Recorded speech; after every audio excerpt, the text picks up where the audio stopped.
Office Wife.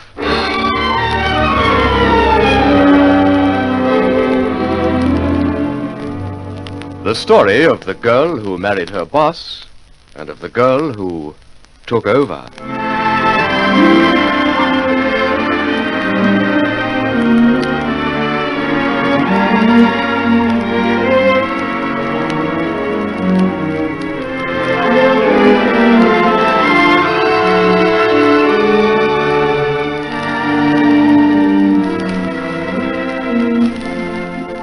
Here is Mr. Tressida Bendigo to begin a further chapter of Office Wife.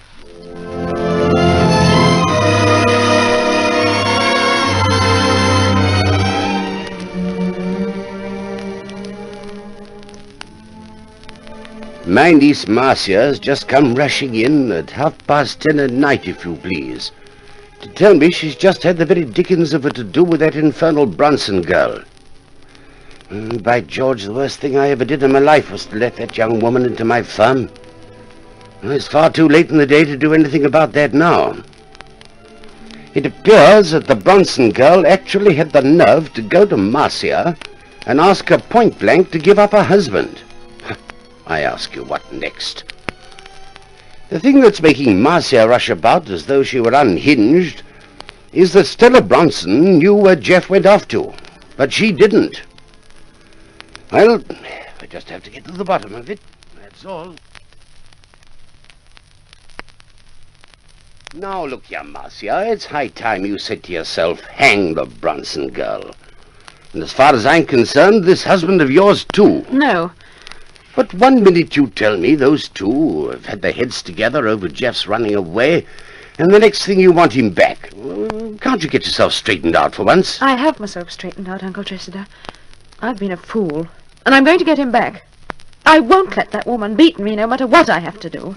I can't understand that, but I suppose... Uncle, if we can get Jeff back here, would you take him into the firm again? No, by George. That's one thing I won't do. But for me, I want him back. So you said 50 times at least, but the answer is still no. But why not? Because I say so.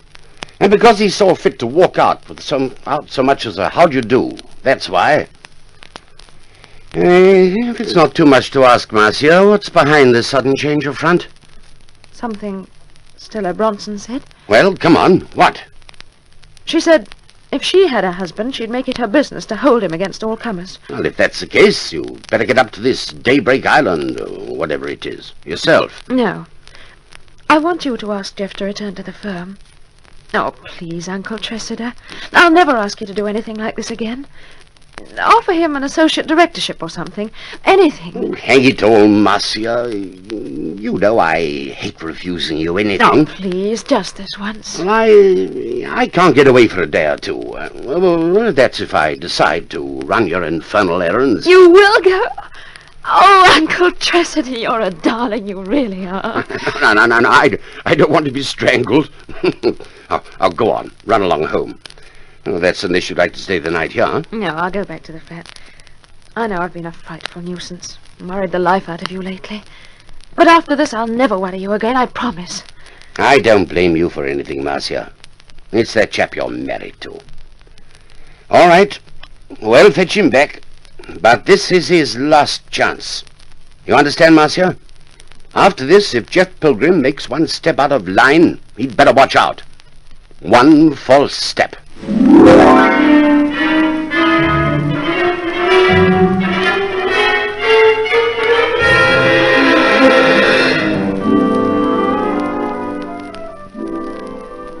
Morning, Percy.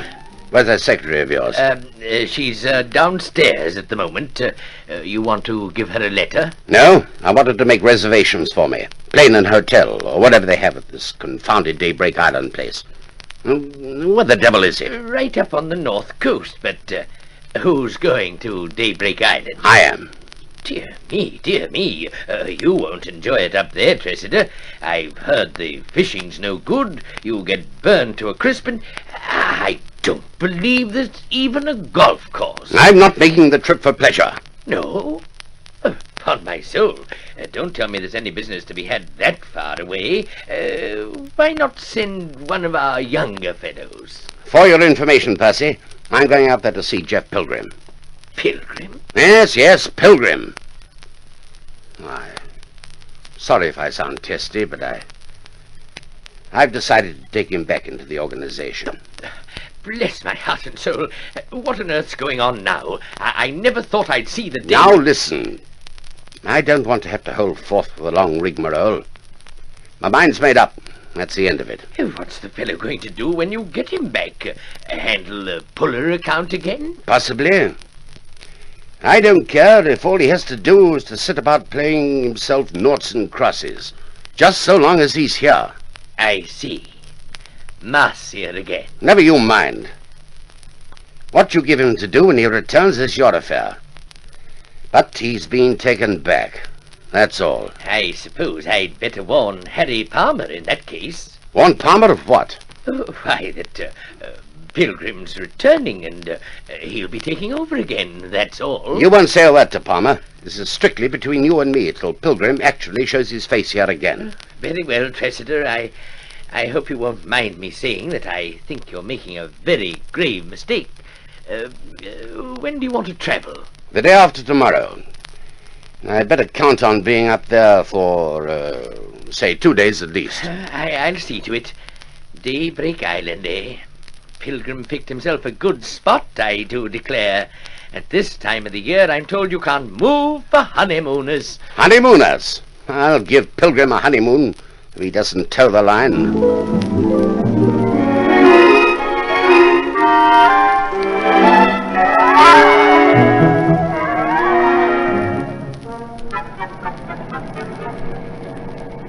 Harry, I thought I'd miss you. Do you know what happened and what heard this afternoon? No, never mind the build-up, Papa. Just give now. Well, what is it? Mr. Bendigo's going to Daybreak Island the day after tomorrow. You know what that means, don't you? Yeah, it could mean a lot of things.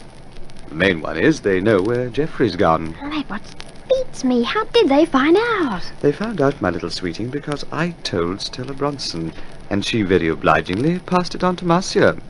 You mean you wanted Marcia to know? Oh, I don't get it. I wanted Marcia to know, but I wanted her to find out from Stella. And if I may say so, it worked beautifully. I wish I could figure out exactly what you're up to, Harry Palmer. One day you're going to outsmart yourself, and it's going to be just too bad. You've got Jeff Pilgrim's job, so what more do you want? One day I'll tell you, Millie, my love, but not tonight. Did you do what I asked you? Go to the bank for you? Yeah, I went dinner time. Oh, come on, hand it over. You don't mind lending your boyfriend a $5, do you? What do you want it for? To take Marcia Pilgrim out tonight. But Harry... No noises. Do you want the policeman to think I'm abducting you? Oh, of all the nerve! I get £6 a week and you get 15, and you're borrowing $5 from me just to take other girls out? Not other girls, Millie. Just Marcia Pilgrim. What's wrong? Don't you want to be married one day? To the managing director of Tressida Bendigo and Company? This is not fun, pet. It's an investment. Come along, Poppet. You can trust me, can't you? If I ever find out you've been two-timing me, Harry, so help me, I'll break your neck. But you'd give me a big kiss first, wouldn't you? Oh, have no fear. I live only for you, Millie, my Poppet. Oh, and here we are. How'd you get? Well, come on, shake it up before the lights change. See you tomorrow. But don't forget what I said. Tell me tomorrow. Bye now. Oh, what one has to put up with for a $5. But it's time I started trading you in on a new model, Millie. I think you've just about served your purpose.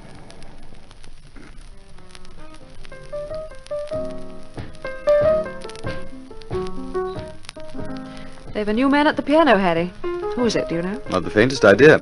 But he's good, isn't he? But, don't let's talk about him. Let's talk about us. What's going to happen, darling? Don't call me darling. You don't mean it, and it's not right. No? I'm not in the doghouse, am I? No, but I am. With myself. Well, Marcia, you're way over my head. What's on your mind? Jeff? Of course. Forget it. Chip's gone, and it's the best thing for you. You're not going to let him spoil your life any more than he has already, are you? Do you really think he has spoiled my life? Oh, it's not a matter of what one thinks or doesn't think. Jeff married you and let you down. They're facts. You can't get away from them. When are you going to start thinking about you and me? Oh, I've been two fools, Harry. And I'm not going to be any more. If Jeff found Stella attractive, I should have made him find me twice as attractive. And in future, I'm going to. You're not going to take him back, are you? If I can get him back? After he's walked out on you? Yes. After that. But Marcia, darling, what about us? Oh, you mustn't let yourself be such a mistaken little idiot. Sorry, chum. We're through. So you've just been stringing me along? Oh, no, Harry, I haven't. Not really. I'm awfully fond of you. But that's what I meant about being two fools. One for letting Jeff get away from me, and the other for letting you think... Oh, well, you know what I mean. I don't like being taken for a ride, Marcia. No one does.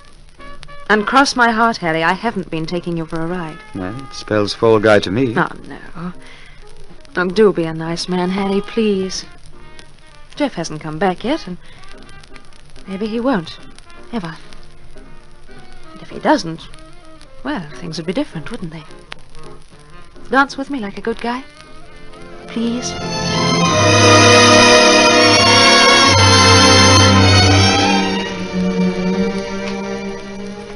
So that's why old Bendigo's gone hot-footing it up to the islands, is it?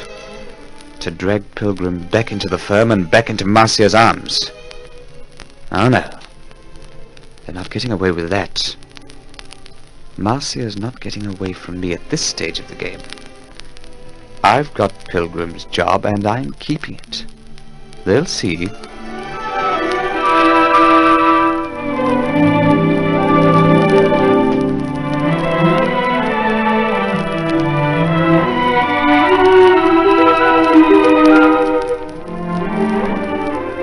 We invite you to listen to further episodes of Office Wife, written by L.J. Hardy, a Donovan Joyce production.